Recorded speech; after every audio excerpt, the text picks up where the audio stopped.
25 जून 1975 की जब भी बात होती है तो इंदिरा गांधी और इमरजेंसी की बात होती है। इमरजेंसी के बाद देश में जनता पार्टी की सरकार बनी थी और प्रधानमंत्री बने मोरारजी देसाई। मोरारजी देसाई के पास इससे पहले 2 बार प्रधानमंत्री बनने का मौका था, लेकिन एक बार उन्हें लाल बहादुर शास्त्री से शिकस्त मिली और दूसरी बार इंदिरा गांधी से। 81 साल में देश के चौथे प्रधानमंत्री बनने वाले देसाई हालांकि ज्यादा दिन तक प्रधानमंत्री नहीं रहे, लेकिन आज भी देश के पहले गैर कांग्रेसी प्रधानमंत्री के तौर पर उनकी चर्चा होती है। उनसे जुड़े कई किस्सों का जिक्र भी होता रहता है। मोरारजी देसाई सरकारी नौकरी छोड़कर राजनीति में शामिल हुए थे। राज्य मंत्रिमंडल से लेकर केंद्र सरकार तक अलग अलग समयों पर उन्होंने अलग अलग और अहम जिम्मेदारियों को निभाया था। 29 फरवरी 1995 को मोरारजी देसाई का जन्म हुआ बंबई प्रेसिडेंसी के भदैली में। साल 1917 में उनका चयन बंबई की प्रांतीय सिविल सेवा में हुआ। 1927 से 28 में उनकी गोधरा में बतौर डिप्टी कमिश्नर के तौर पर तैनाती के दौरान दंगे हुए, जिसके बाद देसाई ने नौकरी ही छोड़ दी। मोरारजी देसाई आजादी की लड़ाई में कूदे और जेल भी गए। साल 1952 में वो बंबई के मुख्यमंत्री बने। कहते हैं जवाहरलाल नेहरू के निधन के बाद देसाई देश के प्रधानमंत्री बनने वाले थे, लेकिन नहीं बन पाए। जानकार कहते हैं कि पीएम पद को लेकर अति महत्वाकांक्षा के कारण उनको इस पद से हाथ धोना पड़ा। नेहरू के निधन के बाद वो अक्सर कहते थे, प्रधानमंत्री पद तो मेरी जेब में है। मोरारजी देसाई हर बार पीएम पद की रेस में होते, लेकिन आखिर में बाजी कोई और ही मार लेता। लेकिन अंत में वो देश के प्रधानमंत्री बने। उनके बारे में कई किस्से मशहूर हैं। जिसकी सबसे ज्यादा चर्चा होती है वो ये है कि वो अपना मूत्र पीते थे। शराबबंदी का समर्थन करने वाले देसाई की ये बात अधिकांश भारतीयों को नहीं जमी।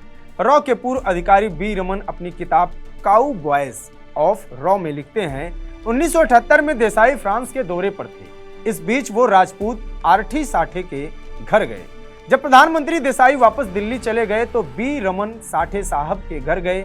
जब उनका नौकर ड्रिंक्स सर्व कर रहा था तो राजदूत की पत्नी ने उससे कहा, तुम नए गिलास इस्तेमाल कर रहे हो ना?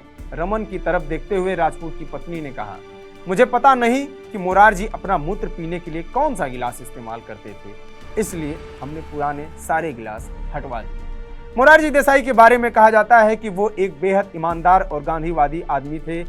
1977 में पहली बार जब गैर कांग्रेसी सरकार बनी तो वो उसके प्रधानमंत्री बन गए, लेकिन जगजीवन राम और चौधरी चरण सिंह उनके सहयोगी थे, जो कि पीएम बनने का ख्वाब भी देखते थे।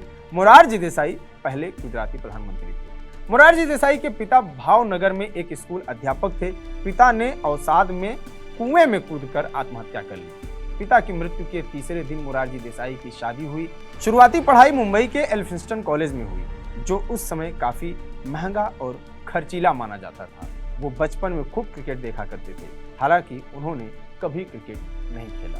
मोरारजी देसाई की कभी भी इंदिरा गांधी से नहीं बनी। अपने पूरे राजनीतिक जीवन में देसाई की इंदिरा गांधी के साथ एक अलग ही अदावत चलती रही। उनके मन में ये हमेशा से था कि इंदिरा उनसे जूनियर है और पीएम बनेगी। एक बार देश के वित्त मामलों की कोई कमेटी की मीटिंग चल रही थी। देसाई देश के वित्त मंत्री थे और उप प्रधानमंत्री भी। इंदिरा देश की प्रधानमंत्री थी। किसी बात पर इंदिरा बोल रही थी कि देसाई एकदम से बोले, इसको मैं अच्छे से समझा सकता हूँ। ये बात इंदिरा गांधी को सही नहीं लगी। ऐसे ही कई मसले थे जिनको लेकर दोनों में टकराव चलता रहता था। विवादों से तर मोरारजी देसाई देश के पहले गैर कांग्रेसी प्रधानमंत्री बने। ये बड़ी बात है, क्योंकि तब ऐसा माना जाता था कि कांग्रेस को कोई हरा ही नहीं सकता, लेकिन कांग्रेस हारी और देश को न सिर्फ गैर कांग्रेसी प्रधानमंत्री मिला, बल्कि आगे के लिए एक रास्ता भी खुला, जिसमें गठबंधन की सरकारों में कई सालों तक देश की सरकार चली। मोरारजी देसाई उन चंद लोगों में हैं जिन्हें भारत रत्न भी मिला और निशाने पाकिस्तान भी। ये दोनों अवार्ड भारत और पाकिस्तान में दिए जाने वाले सर्वोच्च नागरिक पुरस्कार हैं। देसाई के बारे में ये जानकारी आपको कैसी लगी, हमें कमेंट बॉक्स में बताएं। इसी तरह की और कहानियों के लिए, जानकारियों के लिए बने रहिए TV9 डिजिटल के साथ। मेरा नाम है अंकित। नमस्कार।